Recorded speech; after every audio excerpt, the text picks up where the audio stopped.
Fala Poá, tudo bem? Sejam bem-vindos a mais um ACIPOAcast, gravado aqui diretamente da sede da ACIPOA, Associação Comercial de Poá. Eu sou Fábio Fernandes, presidente, e junto comigo o meu diretor Ivan Coelho. Tudo bem, Ivan? Olá, Fábio, muito bom. Mais um programa aqui indo ao ar, né, Fábio? Sempre muito bem participar desse momento histórico que é registrar aí a história da cidade, registrar histórias de empreendedorismo, compartilhar conhecimento. É sempre muito bom mesmo. E hoje a gente tem, para variar, mais um convidado ilustre. Mas antes disso, Fábio, é importante que quem está nos assistindo curta o nosso canal, se inscreva no canal clicando no sininho, faça comentários do que gostaria de conversar, que a gente conversasse aqui no ACIPOAcast. Quem que gostaria que a gente tivesse aqui no ACIPOAcast. E também, você tem algum recado sobre os patrocinadores, né, Fábio? Exatamente. É importante você que está começando a assistir aqui esse episódio, siga, né, nosso canal, né? Sim. Acione aí o sininho, faça a sua inscrição para que os novos programas eles subam aí automaticamente para você e você consiga aí não perder nenhum episódio. Nós temos como patrocinadores, lembrando que o ACIPOAcast é um evento comemorativo ao Jubileu de Ouro da Associação Comercial, 50 anos de ACIPOA. E junto com a gente, né, patrocinando esse programa, nós temos a Levan Seguros, tá? A Brasil Cacau Unidade Poá, o Rotary Poá também e a MPCom Assessoria Contábil. Lembrando que você pode também fazer o patrocínio e apoiar o nosso programa. Ivan. Como eu falei, o patrocínio é extremamente importante para que a gente continue o projeto de fomentar o empreendedorismo e cada vez mais, cada programa que eu participo aqui, né, Fábio, eu aprendo mais um pouquinho sobre Poá. É sensacional. E aí, Ivan, quem que é nosso convidado hoje? Nosso convidado hoje é uma pessoa ilustre, nada mais, nada menos que José Ricardo Massa, que inclusive já foi vereador aí da nossa cidade por 3 mandatos, né? Ele nasce ali na Vila Jaú, sempre residiu em Poá. Ele é filho de Márcia dos Santos e José Massa. Ele também foi presidente da Câmara, vice-presidente da Câmara Municipal de Poá, foi presidente da Comissão de Ética, criou o Código de Ética da Câmara Municipal de Poá, membro da Comissão Permanente de Justiça e Redação, membro do Conselho de Desenvolvimento Municipal, foi eleito vereador por 2 vezes em 2004 e 2016, secretário municipal da Indústria e Comércio de Poá, secretário municipal de governo também em 2023 a 2024. Iniciou suas atividades desde os 14 anos, trabalhando na loja de imóveis Poalar como office boy. Tornou-se torneiro mecânico na Escola Sinai e técnico de contabilidade no Coteba. Cursou a Faculdade de Direito de Mogi das Cruzes. Hoje é empresário na área têxtil e da construção civil. Tem sido responsável pela instalação em Poá de diversas empresas que hoje fazem parte do Parque Industrial do município. Seja bem-vindo, Ricardo. É muito bom ter você aqui com a gente. Obrigado, Fábio. Obrigado, Ivan, pelo convite. Estamos aí para poder colaborar dentro do nosso pouco conhecimento, vamos dizer assim, né? Mas eu agradeço de coração o convite de vocês aí para a gente poder participar desse evento, que eu entendo que é um evento de muita importância para a cidade e para a CIP. Como o Fábio disse, estão fazendo 50 anos no ano de 2026. Então eu acho que isso aí é um marco importante para a cidade de Poá e para a CIP principalmente. Seja bem-vindo, Ricardo. Obrigado. A gente gosta de começar, né, entrevistando, fazendo uma pergunta, como você nasceu em Poá? Nasci na Vila Jaú, bairro da cidade aqui, no dia 27 de setembro de 1964, dia de Cosme e Damião. É o primeiro poaense que eu ouço falar que nasceu em Poá, nasceu em casa, né? Nasci em casa, é verdade. Naquela época não existia parteira, né? Parteira, dona Santina Galo Charquese. Olha. Naquela época era dona Santina Galo Charquese, que era parteira naquele bairro lá da Vila Jaú e da Soriana, mais conhecida como Dona Santa. Uma curiosidade, a mãe, eu acho que é isso, a mãe da minha sogra, né? Ela também era uma das parteiras da cidade. E existia uma concorrência Então você viu que ele falou que ela era a parteira daquela região, aí se outra parteira invadisse a região para fazer um parto ali. Dava briga. Eu achei que você fosse falar que você também nasceu de parteira, Fábio. Eu achei que Não. eu juro que você eu jurei que você ia falar isso.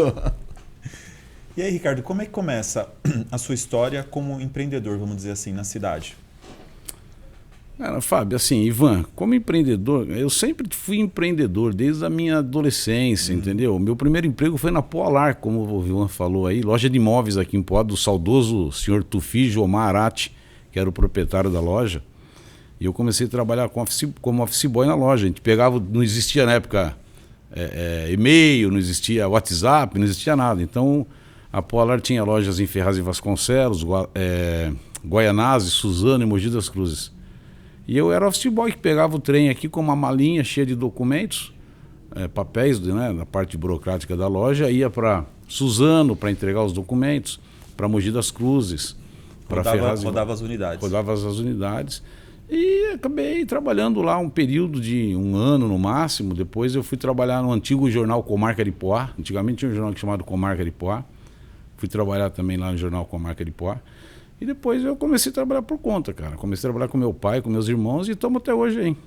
Legal. Isso aí. Desde os 14 anos de idade. Como muitas pessoas fazem, hein? Como muitas pessoas fazem, trabalhar desde novo. É muito bom. Hoje a gente tem essa limitação dos 16 anos, mas a gente sabe, né? A gente que é desse passado, né? Sabe que quanto mais cedo começar, melhor. É verdade. Né? É verdade. Encaminha melhor o jovem, né? Dentro do mercado de trabalho. Eu vou tirar minha blusa que eu acabei de Fica à tomar vontade. agora, Fica à eu tô meio suando aqui. E aí, quando que a sua família vem para Poá?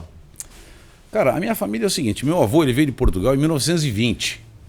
Né? Ele veio solteiro de Portugal para o Brasil. Importante, massa então é português. Massa é português. Tá.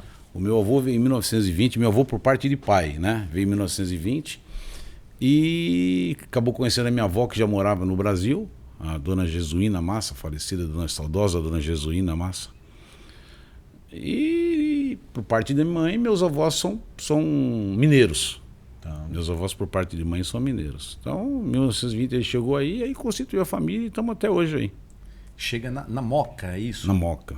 Na Moca. Saiu de Portugal, de um lugarejo lá chamado Sarzeda, que é menor do que a Vila Lúcia em Poá. Quem conhece Poá bem, ele morava num bairro, vamos chamar assim, que é menor do que a Vila Lúcia. E não tinha nada antigamente, nem em Portugal, nem em lugar nenhum do mundo quase, né? E ele veio para o Brasil, como diversas outras pessoas, procurar um futuro melhor. Foi assim que ele veio para cá e assim que a gente começou a nossa vida aqui. Essa região de Portugal é perto de alguma região conhecida que a gente conheça ou não? Ou... Esse lugar é no nordeste de Portugal. Ah. É no nordeste. Eu não saberia te dizer exatamente qual a cidade mais conhecida ali, mas é no nordeste de Portugal. Eu sei que é entre Portugal e Espanha. Imaginei. Entre Portugal e Espanha. Legal. É dali que ele veio. E aí, quem que começa a indústria de linhas resistentes? Cara, aí assim, né? Quem começa são os dois irmãos, o meu pai e meu tio, o José e o Antônio. Eles começaram a trabalhar na IBAR, Tá. Indústria Brasileira de Artigos Refratários, que tem aqui na cidade de Poá, bem na divisa de Poá com Suzano. Começaram a trabalhar na IBAR e depois a vida foi levando eles e aí começaram a trabalhar no ramo têxtil. De uma certa forma, começaram a trabalhar no ramo têxtil em 1964. E nós estamos até hoje no mesmo ramo. A empresa tem 62 anos de vida. Você comentou que eles faziam manutenção de máquinas no começo, né? Eles faziam manutenção, exatamente. Eles começaram eles eram mecânicos. Eles foram formados, tanto o meu pai quanto o meu tio, o Antônio, eles se formaram no Senai. Né? E eu, inclusive, me formei no Senai também como torneiro mecânico. Tenho muito orgulho do Senai, inclusive. E eles começaram a trabalhar como torneiro mecânico e depois começaram a comprar uma máquina velha na época lá, reformaram a máquina e começaram a prestar serviço para uma empresa têxtil de São Paulo, que tinha ali perto da Vila Carrão, que antigamente chamava de Quarta Parada, lá inclusive, entendeu? Cemitério da Quarta Cemitério Parada. da Quarta Parada, exatamente. E aí foi indo, né? Foi indo. Começaram a prestar serviço, começaram a comprar fio, vender fio, comprar... sempre a gente fala, uns chamam de fio, outros chamam de linha, né? Mas é sempre no ramo têxtil, entendeu? E para costura de uma forma geral, é assim que começou a empresa e estamos até hoje aí, graças a Deus, eu e meus irmãos, vamos dizer assim. Sim. Entendeu? E é interessante, né, Fábio, que mostra que, como empreendedor, seu pai e seu tio não começou grande, né? Começou lá foi reformar uma máquina numa empresa e é chamado para trabalhar nessa empresa. Daqui a pouco verdade. compra uma máquina quebrada, pelo que eu entendi, reforma essa a máquina e é a partir daí que começa um negócio que hoje é a potência que é a linhas resistentes. É verdade. Né? Na verdade, eles foram para São Paulo reformar uma máquina de uma pessoa conhecida deles. Eu não conhecia essa pessoa, né? Mas eles foram lá reformar a máquina e nessa idas e vindas entre Poá e São Paulo, acabaram comprando uma máquina velha também, porque antigamente não existia máquina nova no Brasil. Né? A importação era proibida.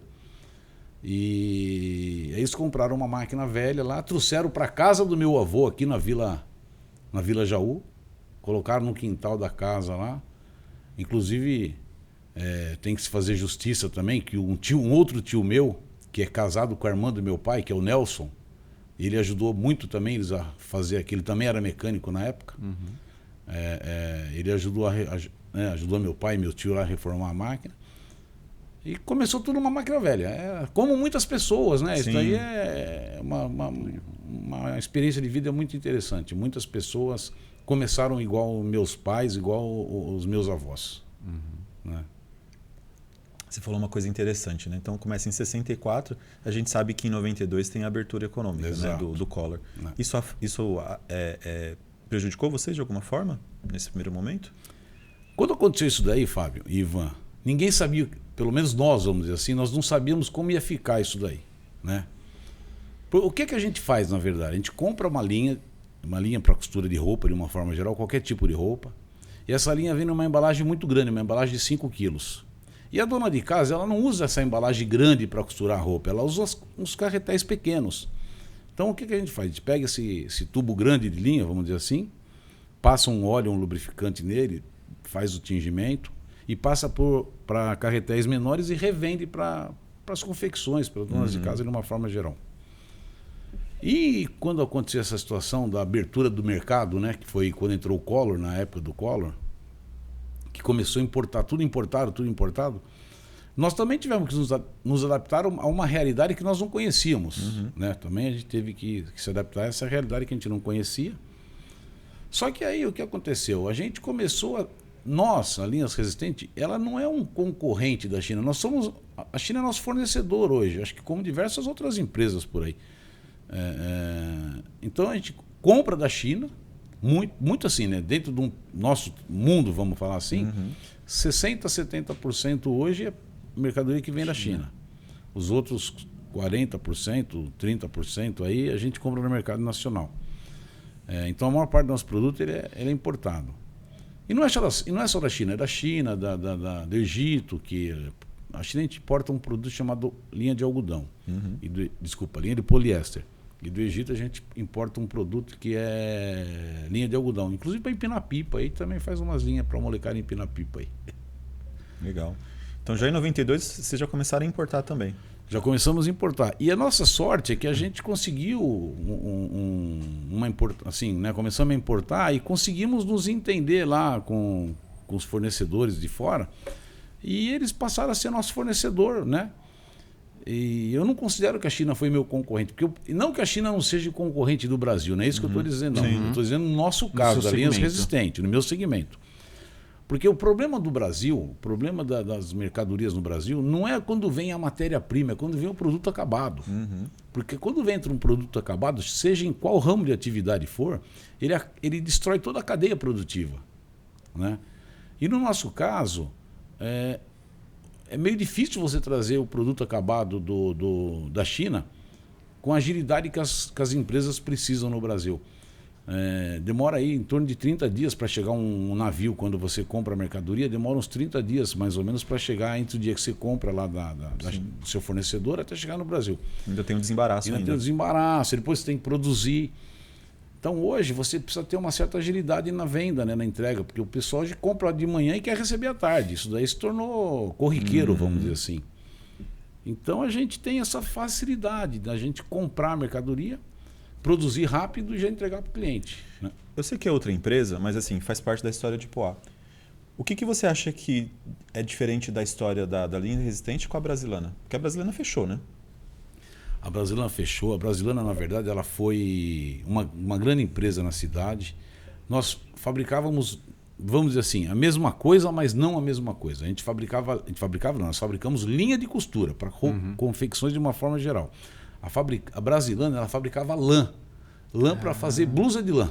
É só essa, vamos dizer assim, essa é a diferença nossa com a Brasilana. Inclusive a Brasilana é uma empresa que ela fechou há uns 20 anos atrás, mais ou menos, aqui em Poá, talvez um pouquinho mais. E a Brasilana foi fundada em Poá. A Brasilana ela era dos belgas.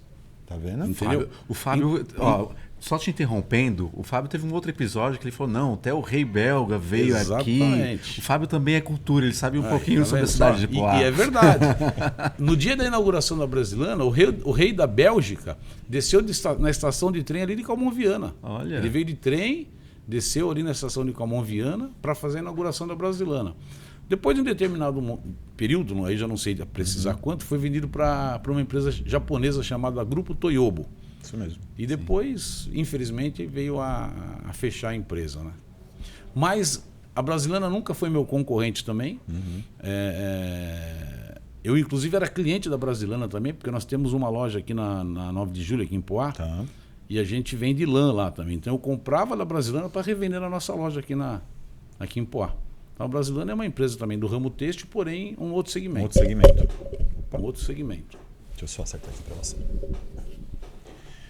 E aí a gente entende o seguinte, vem 92, você em vez de ir de encontro, você enxerga parceiros nessa abertura. Sem dúvida. Quando a gente vem com a China também agora mais forte, mantém-se a mesma estratégia. Então a ideia é, tendo essa diversidade, você procurou parceiros, você não foi brigar, né, com esses fornecedores, vamos dizer assim. Exatamente. Na verdade, assim, eu penso que tem que ser assim, inclusive. Você não adianta, ou você se junta com eles que são grandes, né? Ou você fica para trás.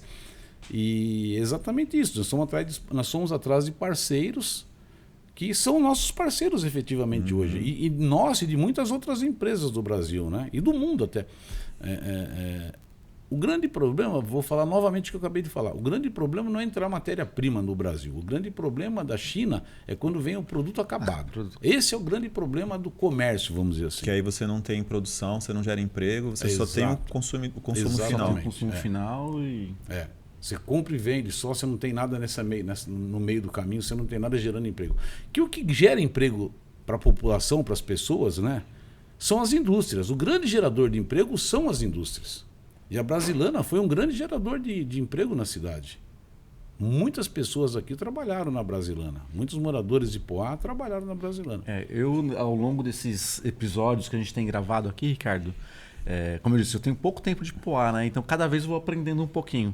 Eu vejo que as duas grandes empresas é a Ibar, que é até hoje, né? E essa Brasilana também. É verdade. A Ibar, inclusive, também não é Ibar, né? A Ibar é a sucessora da Cerâmica de Camilles. Aí é mais uma. Sim, essa eu não sabia. Mais uma que eu vou saber. A Ibar, na verdade, foi fundada pela família de Camilles. Tanto é que se você for na Vila Varela, lá tem 2 ou 3 ruas com o nome da família de Camilles. Comendador de Camilles. E tem mais uma outra lá, que eu não me... Enfim, tem mais umas 2 ou 3 ruas que foi de origem da família de Camilles. Alfredo Maurício Varela também, se eu não me falha a memória, da família. E a Ibar, quando foi fundada aqui em Poá, ela não fabricava o que fabrica hoje, que são tijolos refratários. A família de Camilles fabricava as manilhas de barro. Não sei quem lembra disso aí ou não. Sim. Para esgoto. Para esgoto. Exatamente isso.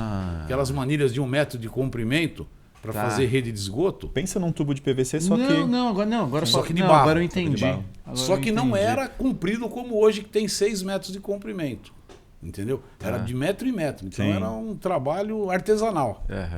Então, volta um pouquinho antes. A Ibar começa desse jeito, então. A Ibar é sucessora sucessora não. A Ibar depois comprou a cerâmica de Camilles, que hoje também não é mais Ibar, né? Hoje é Refratário Brasil. Já é um outro grupo que assumiu a Ibar. Vamos voltar um pouco. 82, seu pai é candidato a prefeito, certo? Certo. Ele estava explicando pra gente como é que foi a conta lá, que pra gente é estranho, né, ouvir, mas... Na verdade, assim, meu pai foi prefeito 2 vezes, né? Ele foi prefeito em 76 a 79, que foi naquela época que meu pai foi prefeito a primeira vez. Os prefeitos no Brasil das instâncias e das capitais do estado não eram eleitos. Eles eram nomeados pelo governador. E na época, o governador era o Paulo Egídio Martins, e foi o Paulo Egídio Martins que nomeou meu pai como prefeito. E tem uma história por trás disso daí, né? Que envolve inclusive um radialista muito famoso na época chamado Vicente Leporassi. Não sei quem ouviu falar já do Vicente Leporassi. O Fábio ou não. É o nome do balneário. É o nome do balneário. O Fábio é o nome do balneário. É o nome do balneário.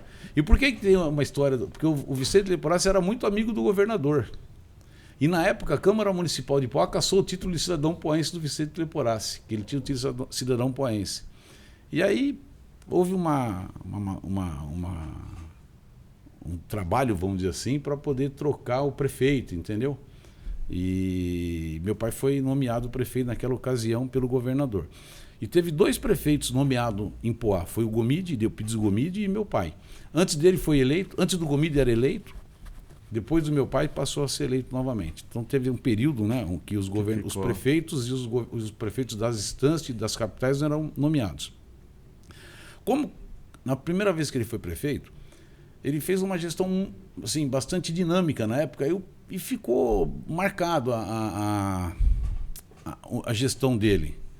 E depois, ele, na saída dele, ele apoiou Inácio Paduan, que foi eleito prefeito Inácio Paduan, com o apoio dele. Não era possível reeleição, né? Não era possível, naquela época não tinha reeleição. Aí ele ajudou o Paduan na ocasião, foi eleito. E depois, em 82, ele foi candidato novamente. Ele nem queria ser candidato, mas acontece que a circunstância acabou levando ele a ser candidato e tal. Só que na ocasião tinham 2 partidos, era o Arena e o MDB. O meu pai era da Arena e naquela ocasião funcionava assim. Cada partido podia ter 3 candidatos a prefeito. Então tinha 3 candidatos a prefeito na Arena, que era o José Massa, que era meu pai, o José Lourenço Marques e o Odésio Chiarelli. Esses 3 eram candidatos a prefeito pela Arena. E do outro lado, que era o MDB, tinha o Miguel Comitre, o Amenadab Feitosa e o Roberto Abrão. E como funcionava naquela ocasião? Você tinha que somar os votos dos 3 candidatos da Arena e os 3 do MDB. Muito bem. A maior soma elegiu o candidato. A maior soma elegiu a pessoa que tivesse mais votos naquele partido. Então, na ocasião, meu pai teve aproximadamente 6.000 votos e o doutor Miguel Comitre teve aproximadamente 5.500 votos, mas mesmo assim o Miguel Comitre foi eleito porque a soma dos 3 candidatos, dos outros todos, deu mais do que a... Exatamente. Mais ou menos o que acontece hoje com o coeficiente eleitoral para deputado, para... Exatamente. Vereador. Mais ou menos, né? É uma regra, não é igual, mas é bem parecida. Porque o que, no meu entendimento, aí entra uma discussão, não sei nem se cabe méritos, não, mas assim, às vezes você vota em um e elege outro. Às vezes não. Você sempre assim, você vota em um e elege outro, né? Então é complicado isso daí. Aí em 82 ele não ganha? Não, em 82 ele perdeu para o Miguel Comitre. O Miguel Comitre na época fez uma gestão de 6 anos, aquele ano inclusive, aquela eleição era uma gestão de 6 anos, que estava numa transição política naquela ocasião. E uma coisa importante também, naquela eleição você não podia, tinha eleição para governador também. E naquela eleição foi a eleição que foi eleito Franco Montoro, e todo mundo queria votar no Franco Montoro.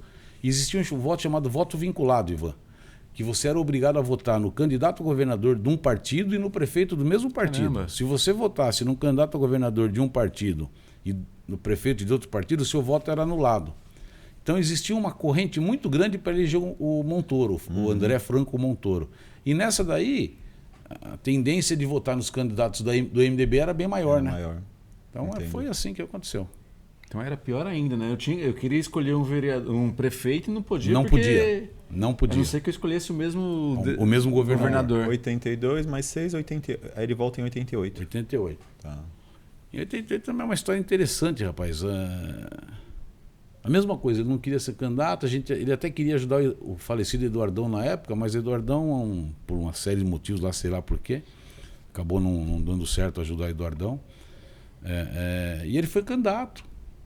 E se elegeu prefeito da cidade, né? Então ele ficou de 89 a 92. Tá. Foi a segunda vez que ele foi prefeito. E aí... Pode falar. Como prefeito, o que você vê assim que... Claro que tiveram vários projetos, né? Que seu pai deixou de legado para a cidade.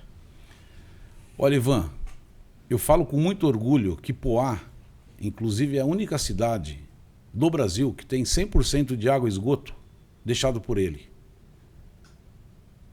Nenhuma cidade do Brasil tem 100% de água. Hoje talvez alguma outra até tenha, mas na época, isso em 1976, 77, ele conseguiu colocar a rede de água e esgoto na cidade inteira.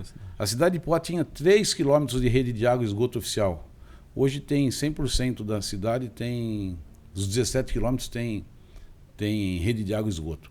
E só quem viveu lá atrás, principalmente nos bairros da cidade, que via o esgoto correndo a céu aberto dos dois lados da rua, as crianças brincando no meio de esgoto, sabe a importância de ter uma rede de esgoto numa cidade. Sim.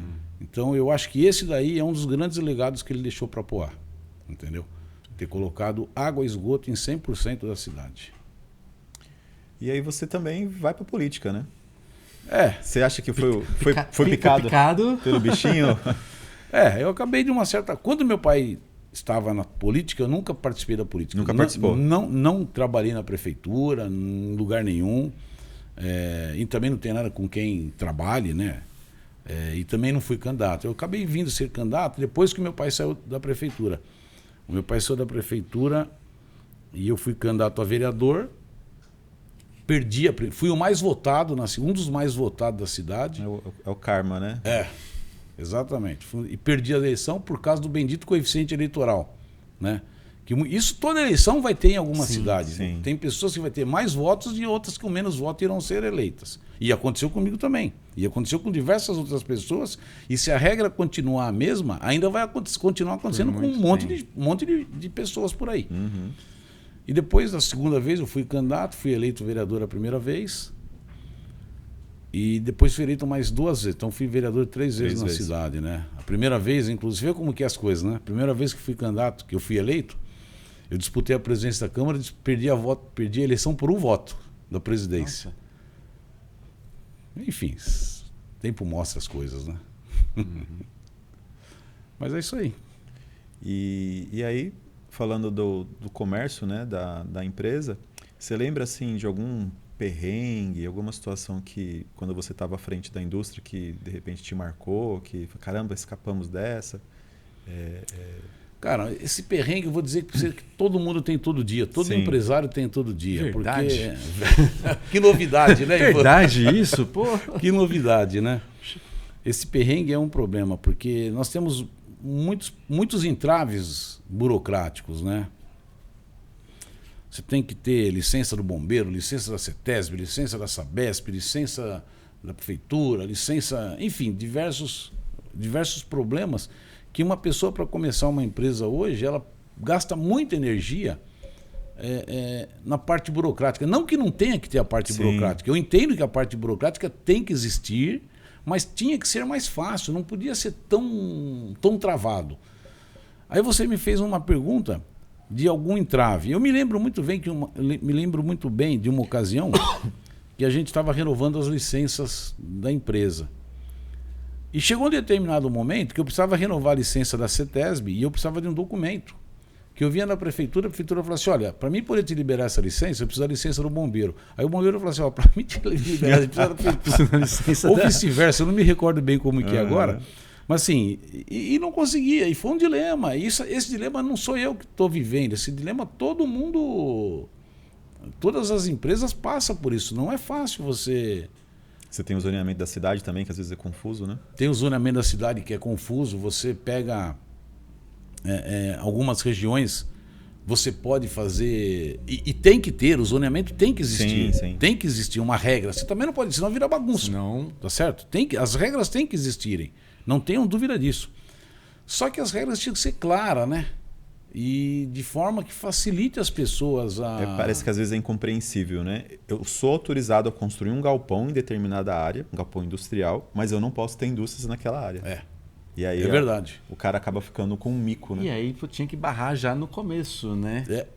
Mas não acontece. Então, e isso é uma espera coisa... construir para depois barrar. Para depois barrar. Isso é uma coisa que acontece todo dia. Infelizmente, essa é uma verdade. A legislação permite que o cara monte um galpão aqui, mas não permite que monte a empresa aqui. Permite que monte um galpão, mas só permite comércio, só permite serviços. É difícil daí. Você falou que vocês têm uma loja de rua, né? Sim. Ela vende os produtos que vocês fabricam e ainda produtos de terceiros. Sem dúvida. Quando que começa essa loja? Isso aí começa em 1986, se não me falha a memória. Eu tô velho já, meu amigo. É antiga já. Então quer dizer que vocês têm uma loja de rua e o e-commerce, como é que é para vocês? Vocês têm também? Estamos começando agora com e-commerce. Na verdade, assim, não é o nosso... Acho que não é o nosso público, sabe? Nosso público é os revendedores da 25 de março, do Bom Retiro, do Brás, e outros estados do Brasil também, que a gente fornece também. Isso que eu ia perguntar, vocês chegam em quantos estados do Brasil? Acho que, lógico que não é no Brasil inteiro, não tenha dúvida disso, Sim. mas a gente atende com frequência, vamos dizer assim, pelo menos uns 7, 8 estados do Brasil. Rio de Janeiro, São Paulo, Minas, Goiás, Santa Catarina, Ceará, Mato Grosso. Lógico que tem algum estado que tem mais consumo e outros que tem menos, né? Mas a gente, com frequência, Manaus também, mas pouco para Manaus. É mais ou menos assim o nosso caso. Entendi. Puxando esse gancho do e-commerce, né? A gente tem o e-commerce meio que devorando alguns comércios de rua.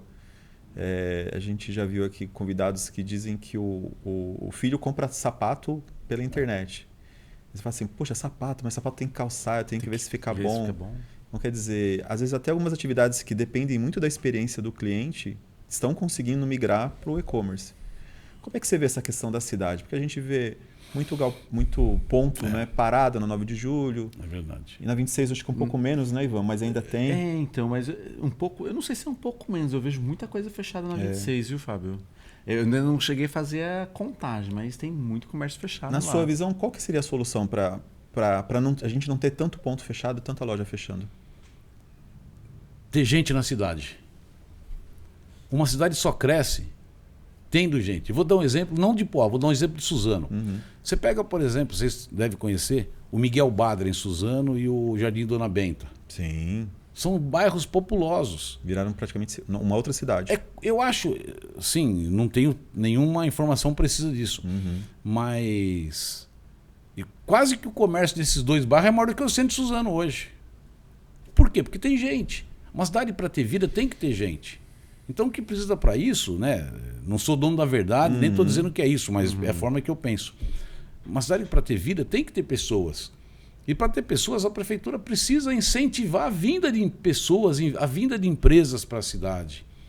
Porque você fez uma pergunta bastante transparente, vamos dizer assim, bastante objetiva. Como resolve o problema desses comércios fechados? Cara, você não vai resolver esse problema com facilidade se você não tiver pessoas para comprar. Aí começa aquele dilema, pô, mas o aluguel é caro, não sei o quê. Sim, exatamente isso. Eu não sei se o aluguel é caro ou se o aluguel não é caro. Eu sei que tudo é caro quando você não tem quem compra as coisas. Agora, você pega um comércio aí que tem frequência, o aluguel não vai ser o absurdo. A gente tem um Entendeu? exemplo aí do Estrela, né? Que tá virando uma perfumaria, né? Exato, Uma mega perfumaria, exatamente. né? Então quer dizer isso que você está falando. Porque tem público para isso. Mas público se pra isso. você parar para ver também, você falou do exemplo do antigo Estrela, né? Que a perfumaria ela mudou de lugar. E aquele lugar que vai ficar fechado? Ela só migrou. Ela só mudou de lugar. Será que vai ter uma outra mega perfumaria ou outro mega negócio que vai conseguir assumir aquele ponto que está vazio agora? Então, se a gente conseguir se nós conseguirmos trazer pessoas para Poá, alguém vai assumir aquele ponto. Agora, se você deixar a cidade sem pessoas, né, o comércio vai ficando mais fraco, é natural. Né? De fato, você falou uma verdade, Ivan. O Errara. Isso aí é o nome, né? O Errara, né? Ele saiu de um determinado local, no 9 de julho aqui, e veio mais para frente. Esse local que ele estava ficou vazio? Realmente ficou, mas se nós conseguirmos trazermos pessoas... E como você faz para trazer pessoas? Você incentivando a vinda de novas novas pessoas para a cidade, novos empreendimentos, entendeu? Novos... Eu vou escalar a pergunta, né? A gente tem a questão das obras do Rodoanel. Sim. Poá vai ficar muito acessível. Aliado a isso, o que você pensaria? Porque eu gosto de pensar numa vocação. A cidade precisa ter um objetivo, um propósito. Enquanto não definir isso, é turístico, é indústria, é logística, que é uma coisa que eu acho que pode ser muito benéfico para a cidade, porque você vai conseguir ter aí uma ramificação pelo Rodoanel para todo o estado de São Paulo e Brasil. Né?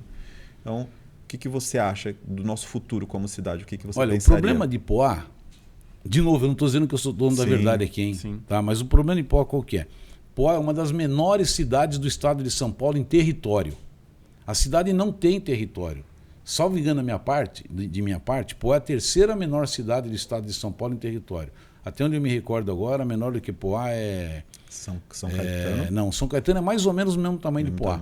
É Águas de Lindóia, não, Água de São Pedro. Água de São Pedro, e tem uma outra cidade que eu não me recordo o nome agora. Então nós temos um problema de território. Você pega a zona industrial de Poá, por exemplo, ela se resume praticamente ali na Vila Varela, um pedacinho da Vila Jaú e um pedacinho de Calmon Viana. Entendeu? Eu me recordo muito bem, vou relatar um fato para vocês. Na época que eu era secretário de Indústria e Comércio na cidade, tem uma empresa em Guarulhos chamada Açotubo. Eles queriam vir para Poá. Eles trabalham com tubos de aço. Eles me procuraram na secretaria, poxa, ajuda a gente a vir para Poá.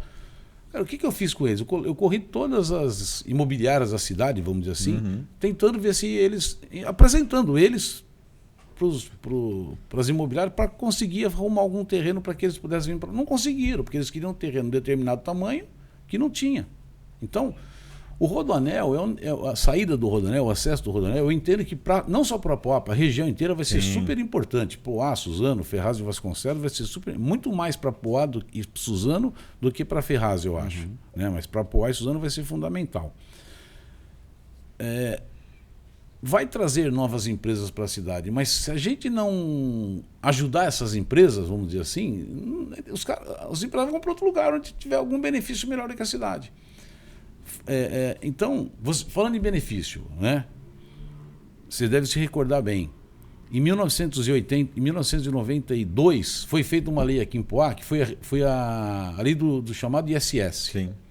Poá, na época, esse é outro legado que o José Massa deixou para a cidade. Poá, na época, tinha 18 empresas que arrecadavam ISS. 18, que o ISS era 5%. Ele fez uma lei reduzindo o ISS de 5% para 0,25%. Poá chegou a ter 18 mil empresas arrecadando ISS. Foi quando teve o melhor momento da cidade. Você tinha os bancos também, os tinha bancos, Itaú, tinha, Safra. exatamente. E diversas outras empresas. Só que depois o governo federal veio, mudou a lei, aí a coisa voltou para uma suposta normalidade, vamos dizer assim. Mas se a gente não conseguir incentivar esses poucos terrenos, vamos dizer assim, que a cidade tem, para que você consiga nesses poucos terrenos montar alguma empresa, é difícil resolver esse problema. Eu estou fazendo uma seguinte leitura, né? Beleza, Poá vai ter os acessos, ela é a primeira a ser beneficiada. Exato. Mas se a gente não tirar esse atrito de instalar uma empresa na cidade, se a gente, não digo flexibilizar, mas se a gente não ajustar o nosso plano diretor, a gente vai ser só um acesso. É verdade. A gente não vai ter vantagem com isso. É verdade. Isso é uma pura verdade. E vou dizer mais, você tem um problema gravíssimo no plano diretor, porque acontece o que o Ivan falou, você pode montar um galpão aqui, mas não pode montar indústria. Então, tem que equacionar isso aí. Daí a cidade tem que arrumar um jeito de resolver esse problema, né? Pelo menos é o que eu acho. Né? Não, mas faz muito sentido. E eu acho que o tempo que vai levar essa obra, a gente precisa correr com esses projetos para poder, porque... mas um exemplo, tá? Uma logística, o cara só vai guardar os produtos lá. Gente, precisa de operador de empilhadeira, precisa de auxiliar de expedição, precisa de segurança, precisa de uma série de coisas, de porteiro. Exatamente. Não quer dizer... Olha, por mais que seja automatizado um galpão de logística, precisa de 20 pessoas. Sim, essas pessoas vão comer, vão beber. Tem todo um entorno, né? Então, onde que vai comer? Vai comer num restaurante que próximo ali. Que vai estar ali perto. Né? E você vê como o negócio de logística é um negócio interessante. Se logística fosse um negócio tão ruim, não estariam construindo um galpão que estão construindo ali na beira da Dutra, entre a Dutra e a Ayrton Senna. Acho que vocês devem conhecer esse galpão. Você passa. É um negócio absurdo. Daqui a pouco dá para ver da Lua aquele. Olha, deve dar, viu? Porque não é brincadeira o tamanho daquela obra, não. É grande. Dizem que aquilo lá tudo é da Shopee, né? Pelo menos é o que você escuta por isso. Se é verdade ou não, a gente não sabe, né? Sim. Mas imagina um galpão daquele lá aqui em Poá, quanto não traria de benefício para a cidade? Lógico, a cidade não tem espaço para um galpão daquele tamanho, Sim, isso não sim. tenha dúvida. Mas algo parecido com aquilo, diversos menores, entendeu? E você incentivando as pessoas a virem para a cidade. E hoje, indo um pouco mais além de você incentivar as pessoas a virem para a cidade, o que está acontecendo no Brasil, não vamos nem falar de Poá mais, é as empresas saindo para o Paraguai. Você sabe melhor do que eu que estou falando, é chamada Lei Maquila. Sim. Quer dizer, as empresas estão indo para o Paraguai porque lá o custo de energia é menor, a tributação é menor, a burocracia é menor. O grande exemplo é a Lupo, né? Exatamente. Então é isso que a gente precisa fazer aqui na cidade. É incentivar a vinda de novas empresas para a cidade. E o que gera receita para uma cidade é a indústria. Então a gente precisava arrumar uma forma de trazer novas indústrias para a cidade, né? Mas você vê um plano B? Eu ia perguntar, falando sobre o plano B, turismo. Olha, de novo, eu não sou o dono da verdade, mas assim, eu acredito mais numa... Assim, a indústria do turismo é uma indústria importante. É uma indústria importante. Inclusive, existe uma conversa aqui na cidade de que está sendo feito um parque aquático, né? Na região da Fonte Áurea. Eu acho que isso daí é uma coisa que vai trazer benefício para a cidade. Eu espero que isso aconteça. De verdade, espero que aconteça, porque é um projeto bonito. Inclusive, eu cheguei a ver esse projeto quando eu estava na prefeitura. Será que vai sair do papel? Espero que saia, né? Porque isso daí traria. Só que assim. Esse projeto é iniciativa privada. Até onde eu sei, é iniciativa privada. Iniciativa privada. Pode ser que saia.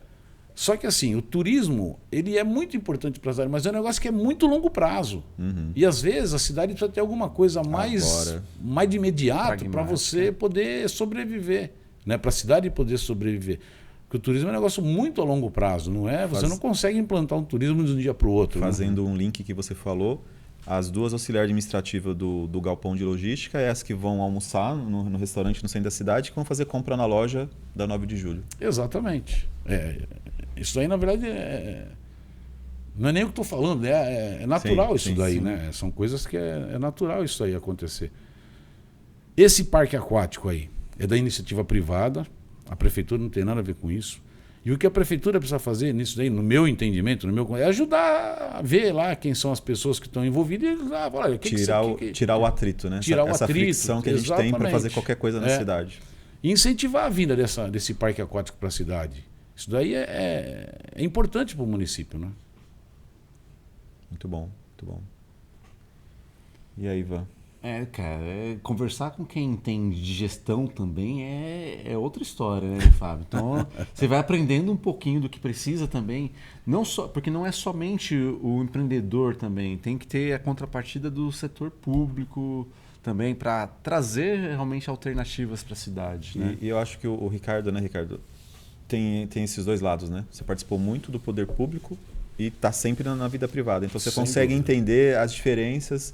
São dois universos totalmente diferentes. Completamente diferentes. São dois mundos distintos. Não tem nada a ver uma coisa com outra.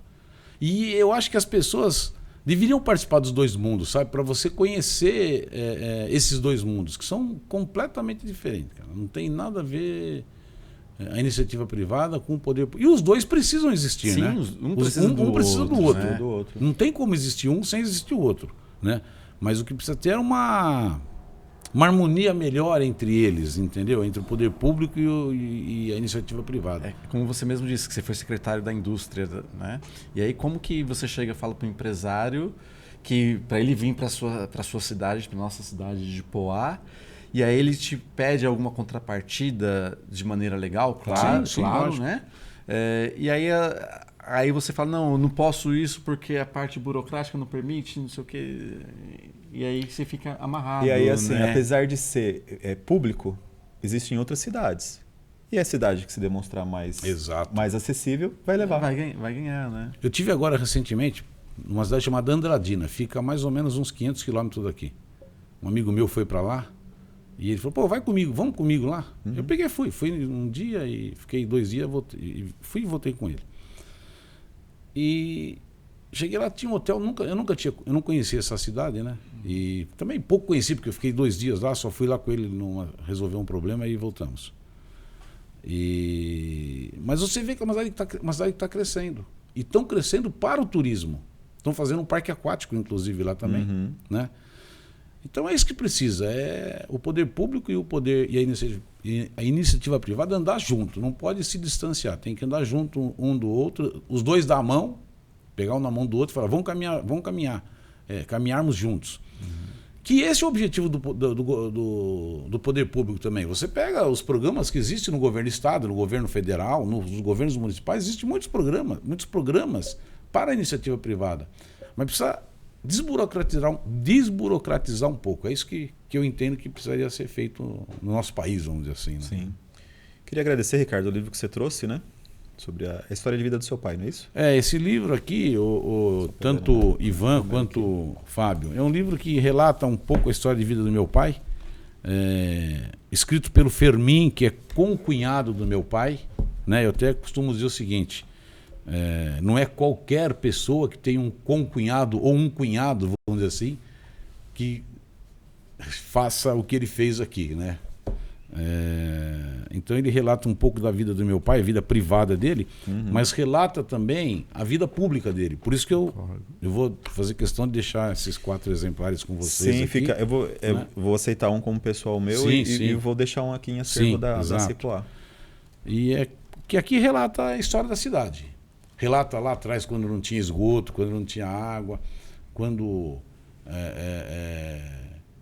a cidade tinha a Praça da Bíblia ali, completamente diferente do que é hoje, entendeu? Quando a cidade não tinha aqui a passagem por baixo da linha do trem, aqui, ali perto da Praça dos Eventos, quando a cidade não tinha essa passagem subterrânea aqui no centro da cidade. Tinha passagem de nível ainda. Era passagem de nível. Que, diga-se de passagem, um dos grandes responsáveis por essas 2 grandes obras na cidade de Poá foi o ex-deputado federal, o falecido deputado federal Ricardo Izar. Ele ajudou muito a cidade naquela ocasião com a licença para fazer essas 2 obras, porque a CPTM, na época, Companhia Brasileira, Paulista de Trens Metropolitanos. Exatamente. Eles não deixavam fazer a obra, não deixava. E o Ricardo Izar, na época deputado federal, ele ajudou muito a cidade com as licenças para ser feitas essas obras aí. Enfim, é isso daí. Um pouquinho da vida dele aí, vamos dizer assim, né? E torcer para que a cidade cresça cada vez mais, né? Falando de cidade, de mudança, de Praça da Bíblia, eu estava conversando esses dias com um amigo, que são coisas que a gente não consegue entender na cidade. Né? Talvez o Ricardo consiga explicar um pouquinho. Por exemplo, Ricardo, a gente teve recentemente ali, a gente tem algumas ruas já antigas, que na minha cabeça não faz sentido nenhum. Por exemplo, a 9 de Julho ser continuação da Vital Brasil. Aí tem que desenhar no mapa lá que existia uma curva ali, foi criada uma praça. Passava no meio da praça. Assim, eram 2 praças, né? É verdade. E aí tem agora, recentemente, mudou também um pedaço mudou o nome de um pedaço da Antônio Massa, né? Que agora ela não é completamente Antônio Massa. E na frente ela continua. O que acontece? Por que fazer essas mudanças que a gente não consegue entender? Na verdade, assim... O caso da 9 de Julho foi o seguinte, a 9 de Julho, ela inicia aqui no centro da cidade, ali onde tem a estátua do soldado ali Sim. Tem um relógio, né? Tem o relógio, exatamente. Tem o relógio e a estátua do soldado do expedicionário, exatamente. A 9 de Julho começa ali. Quase em frente à estação, praticamente? Exatamente, ela começa ali. 9 de Julho começa ali. Eu não conheço, 20 anos eu conheço nada de cidade. Para mim, a 9 de Julho começava ali ali na esquina, que tem agora... Tem o despachante ali do lado esquerdo e tem a Milk Moore. Para mim, a 9 de Julho começava ali. Não, a 9 de Julho começa lá na estátua do expedicionário, no relógio, que é o marco zero da cidade. Tá certo? E ela vai até... lá na São Paulo Rio. Ela termina exatamente lá na São Paulo Rio. Onde tem o viaduto lá na SP66, que passa por cima da linha do trem. Ali é o final do 9 de Julho. E há uns 20 anos atrás, mais ou menos, que foi interrompida a 9 de Julho nas praças. Porque a praça ali eram 2 praças, uma com o nome de Vicente Guida e outra com o nome de Praça da Bíblia. Praça da Bíblia. Eram 2 praças ali, não é uma praça que foi fechada. Era uma praça de um lado da rua e outra praça do outro lado da rua. E aí, em um determinado momento, a prefeitura acabou fechando ali, então acabou interrompendo a Avenida 9 de Julho em 2 partes, vamos dizer assim. Aqui da estátua do expedicionário até ali no Banco Santander. Aí depois começa novamente ali próximo da padaria Chips e vai até lá a SP66, João Afonso de Souza Castelano. Então, a 9 de Julho é essa situação. Antônio Massa, na verdade, é assim, conheço bem, até porque leva o nome do meu tio, tá certo? Antônio Massa, ela sempre foi Antônio Massa ali do viaduto, do início do viaduto aqui no centro da cidade, até lá na Fonte Áurea. Aí, em um determinado momento, a prefeitura, não sei em que ano foi, isso eu não vou lembrar agora, mas é também coisa de 15, 20 anos atrás, ela acabou trocando um pedaço do nome da avenida, colocando o nome de uma outra pessoa. Mas hoje, Antônio Massa chama-se Antônio Massa, voltou a chamar Antônio Massa no seu trajeto inteiro, no seu trajeto original, na sua... Voltou a chamar Antônio Massa. Essa parte eu não sabia. Foi corrigido. Porque o que acontecia? A própria prefeitura teve diversos problemas. Ela fazia evento no Antônio Massa, mas oficialmente o evento era em outra rua, entendeu? Departamento de trânsito não sabia se teve uma autuação de trânsito, não sabia se ele tinha sido autuado na rua Antônio Massa ou na outra rua. Então, a própria prefeitura depois acabou corrigindo esse equívoco, entendeu? Então, são 2 casos. E isso daí acontece, talvez por alguma falha, sei lá, de repente, não sei dizer. Mas... As curiosidades sobre os bastidores da cidade. Tem muita coisa aí, né? A cidade tem muita... Por exemplo, uma coisa que a cidade precisa fazer, no meu conceito, né? Sempre gosto de dizer no meu conceito, porque as pessoas podem pensar diferente de você. Sim. Então, eu acho que o pensamento diferente é importante, é produtivo, né? Mas nós temos um grande problema em Poá. Imagina você, uma senhora, que mora lá em Santo Amaro, lá em São Paulo, que ela precisa vir aqui em Poá para resolver algum problema sobre meio ambiente. E ela pegou um ônibus, pegou o trem, ou veio de carro, seja o que for, de lá de Santo Amaro, de Interlagos, até aqui em Poá. Ela chega na prefeitura, vai protocolar o documento lá, aí o setor de protocolo fala assim, olha, antes de protocolar, você é obrigado a ir lá no meio ambiente, pegar um carimbo no meio ambiente para depois voltar a protocolar. Que é na Nova Poá, né? Que é na Nova Poá. Aí você pega uma senhora de, sei lá, 70 anos de idade, vamos falar assim, tem que ir lá na Nova Poá, que não sabe onde fica, procurar a Secretaria do Meio Ambiente, para pegar um carimbo, para dizer que está tudo certo ou tudo errado, seja o que for, né?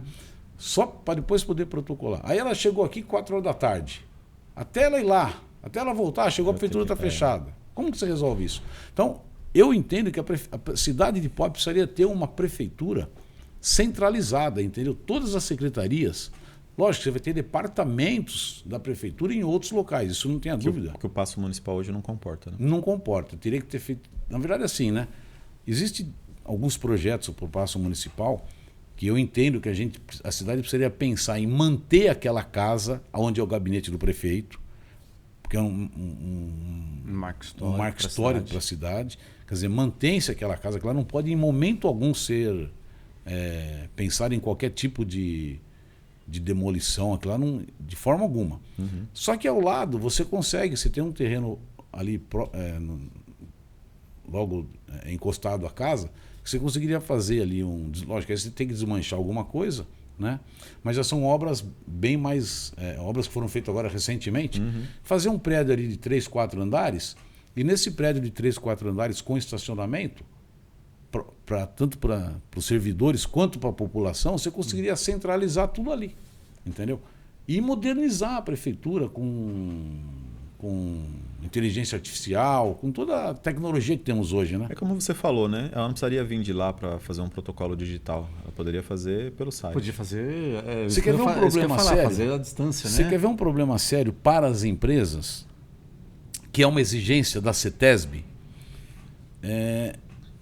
Toda vez que uma empresa vai renovar sua licença de funcionamento com a CETESB, ela precisa ter uma certidão de uso e ocupação.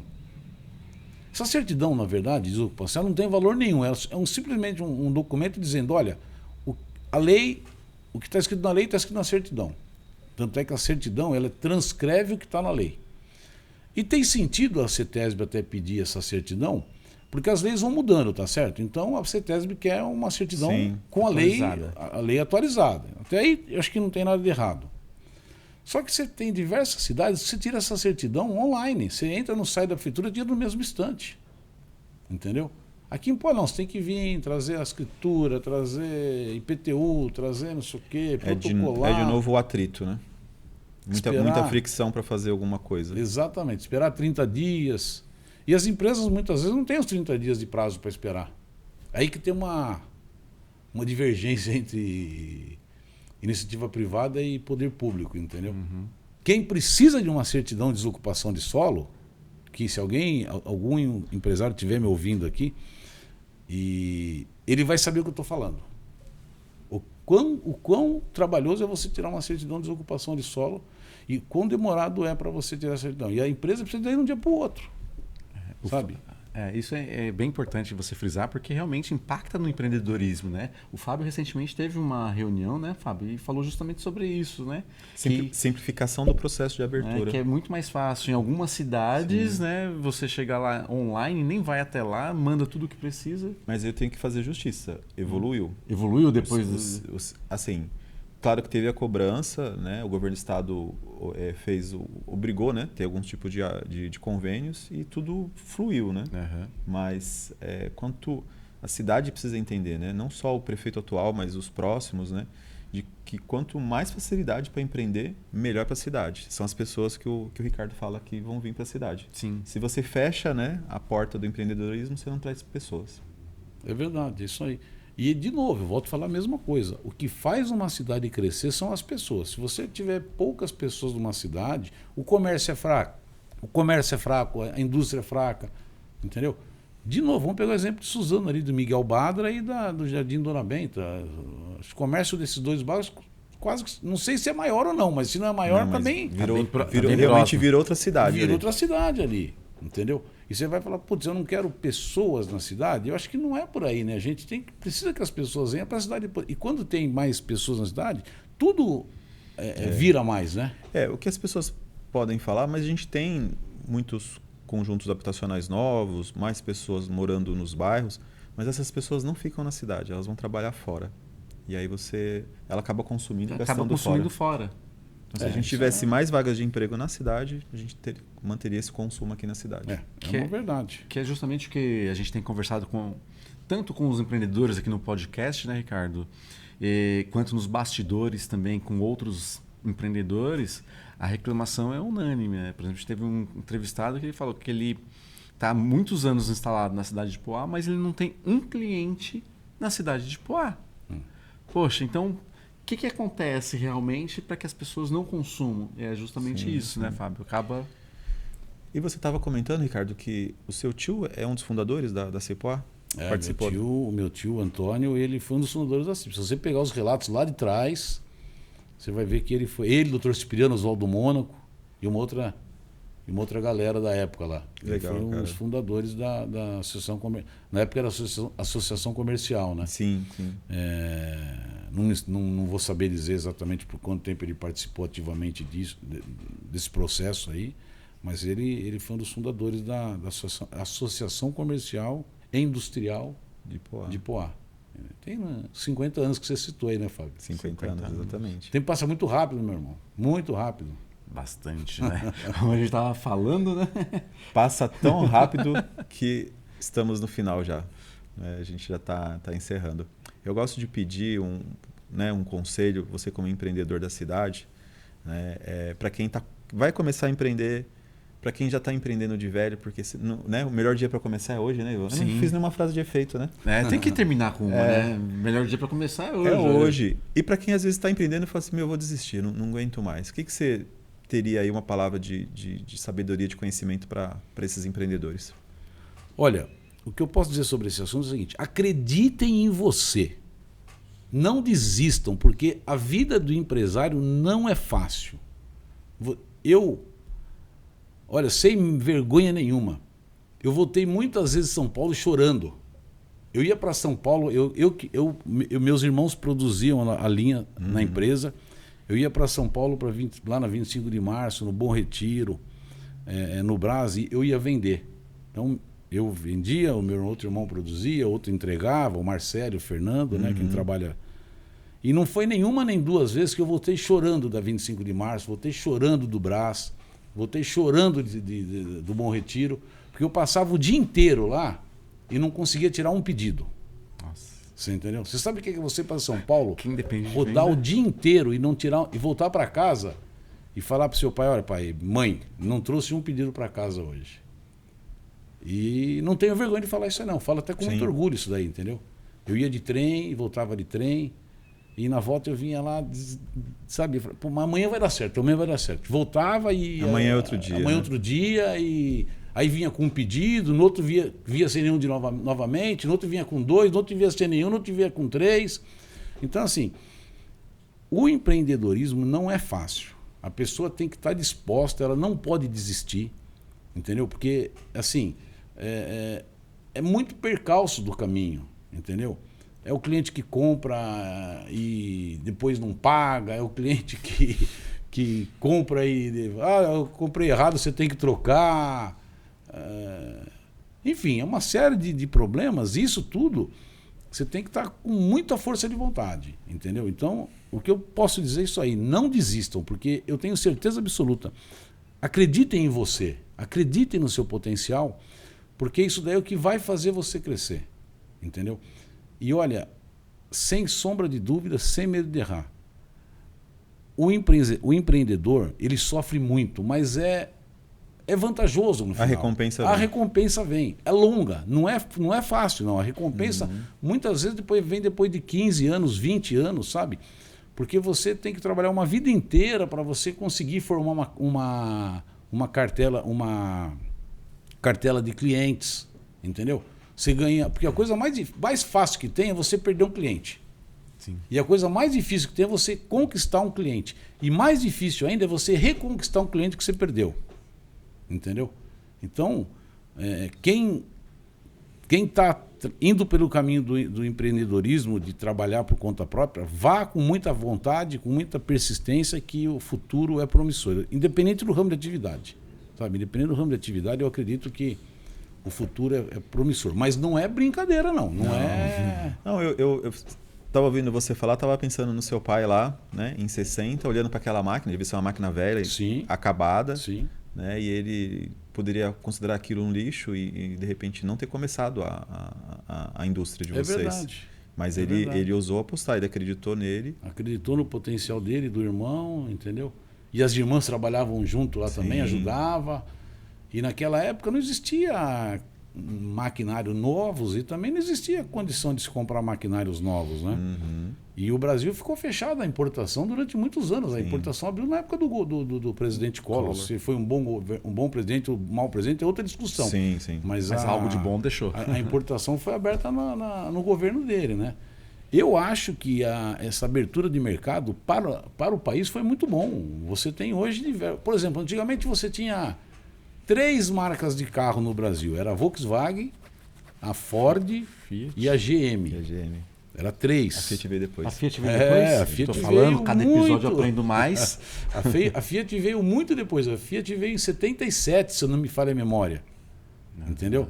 Aí depois, então ficaram 4 marcas de carro no Brasil. Mas ficaram 4 marcas de carro por quanto tempo? Por 30 anos, aí, 40 anos. Dominaram o mercado, entendeu? completamente. Hoje você tem quantas marcas? Olha, eu nem sei dizer a quantidade de marca que existe hoje. Na verdade, eu acho que meio que a cada mês, cada 15 dias, Lança aparece uma nova. Surge uma nova. Eu lembro, eu falo até com as minhas filhas, né? Que a gente brincava de stop, né? Aí colocava lá, carro. Cara, era super fácil colocar nome de carro no stop. Hoje em dia não consegue mais. E Não consegue. aproveitando a deixa do Ricardo, eu estou muito quieto hoje, né? A gente não tinha, era da empresa que meu pai trabalhava, a gente tinha um 148, que era um 147 com defeito a mais. É verdade. É verdade. É claro que a gente ia chegar no final com alguma piadinha do Fábio. Não poderia escapar. Mas é verdade isso daí. 140. Você está com quantos anos, Fábio? Estou com 50. 50. Eu tenho 60, tô com 62, então eu sei o que você está falando aí. E se ficasse no 148, tava bom, né? Tava bom demais. Se ficasse no 148, tava bom. E aí era Fusca, né? O Fusca, você escolhia a cor, né? Não tinha muita opção, né? Era branco Fusca ou branco? Brasil. Fusca Eram Brasília. 3 cores no máximo. A coisa no passado não era fácil, não. E o pessoal ainda reclama de hoje. Reclama. De hoje. É verdade. Reclama. Hoje você tem a opção de elétrico, híbrido e por aí vai. verdade. Em tudo você tem o poder da escolha hoje, né? Tudo é verdade. Tudo. É Você- verdade. quero comer comida japonesa, tailandesa, comida não sei o quê. Eu lembro de almoçar fora, acho que uma vez na vida, sei lá o que. Qual que era o evento do ano? A alimentação também é um negócio interessante, né? Hoje a alimentação é tudo muito mais fácil. Eu nem sei se a alimentação é melhor ou pior, eu não sei dizer, né? Não, Mas é tudo muito mais fácil. Antigamente, o meu avô, quando veio para cá em 1949, ele montou um armazém. Antigamente chamava armazém de secos e molhados. Secos e molhados. Sim. Ele montou ali na Vila Jaú. E arroz, por exemplo. Como que se vendia arroz? Em saca de 60 quilos, tinha 2 conchas, era uma concha de 1 quilo e uma concha de meio quilo. Então a pessoa chegava, me dá 1 quilo de arroz. Ela pegava pegava uma a concha concha maior. ou a concha, arroz, feijão, farinha, Sim. enfim, tudo era assim. E o óleo eram botijões de 200 litros, que vinha um bujão, uma bombona de 200 litros, e tinha uma bomba com um visor, parecia um copo. E você tinha que virar uma manivela. Uma volta era meio litro, 2 voltas era 1 litro, entendeu? Alguma coisa nesse sentido. Hoje tudo é mais fácil. Sim. Tudo é mais fácil. Em relação ao passado, tudo é mais fácil. Praticidade, né? É. Mas legal. Ivan, quer falar alguma coisa antes da gente encerrar?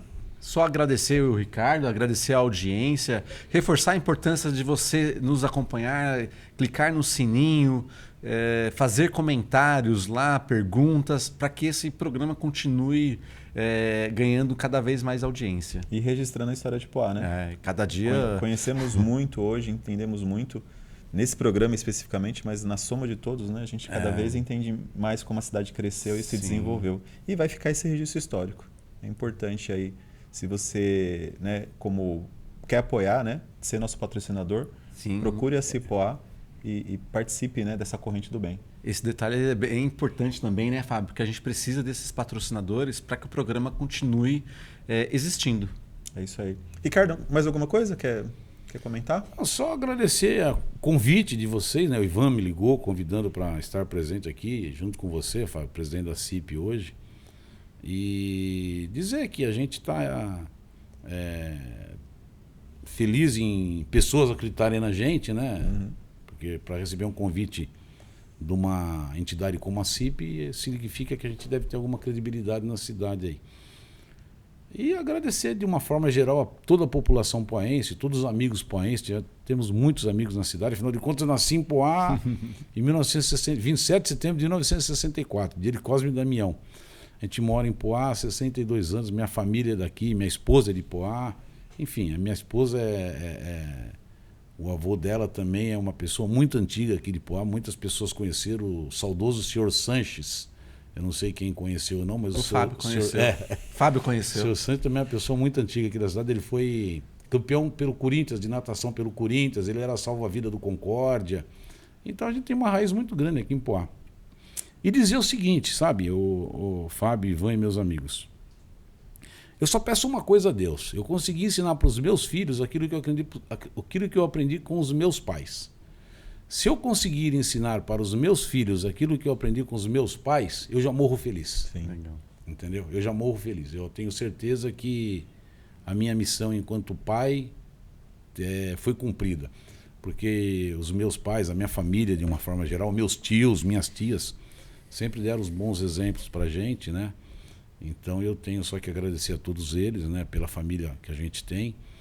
E dizer que espero que a cidade cresça cada vez mais, que a gente possa ver aí a cidade prosperar, né? E agradecer de uma forma geral a todos vocês, em especial, hoje não mais a Associação Comercial e Industrial de Poá, né? Mas a Cipoá, né? Cipoá. E desejar boa sorte a você, Fábio, como presidente, ao Ivan como diretor da Cipoá, para que vocês realmente consigam fazer aí o comércio da cidade, a indústria da cidade, crescer cada vez mais. Com certeza, Ricardo. Obrigado pela presença. Que isso. E é isso aí, gente. Chegamos ao final de mais um episódio. Você que ficou até o final, se ainda não se inscreveu, não clicou no sininho, Essa é a hora. clique, né? Para acompanhar novos episódios. Assim como foi maravilhoso aqui, conhecer a história do Ricardo, da família, da empresa. Sempre vai ter aí um entrevistado interessante para somar aí e registrar essa história de Poá. É isso aí, Poá. Até a próxima. Valeu!